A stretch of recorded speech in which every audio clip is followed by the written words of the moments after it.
This is just Programming 2, Module 9, Lecture 1 of 2.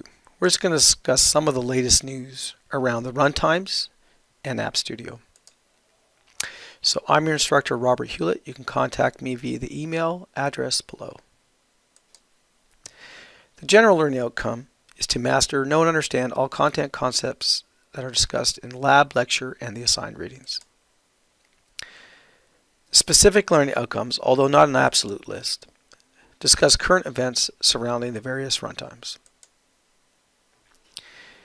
So we're talking about the ESRI Developers Conference. Recently in Palm Springs, there was the Dev Summit.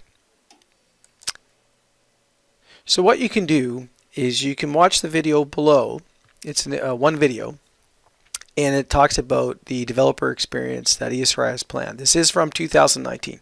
Now you can also click on full playlist to go over all the keynote sort of videos. They're usually chopped up into 5 to 8 minute segments, and it goes over sort of the suite of technology around ESRI. So the latest in ArcGIS Online, the latest with Jupyter Notebooks, and some of the runtimes as well. Definitely worth watching these videos to see what's happening with the ESRI technology stack.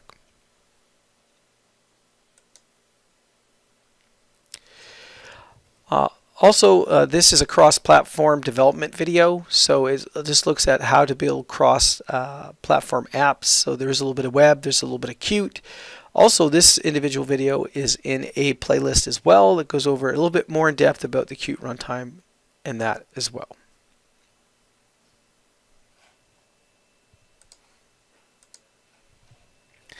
So if you need to re-examine a topic or need clarification on a term or concept or just have a question, you can get an answer by posting a note on one of the discussion boards for this course. This concludes this lecture.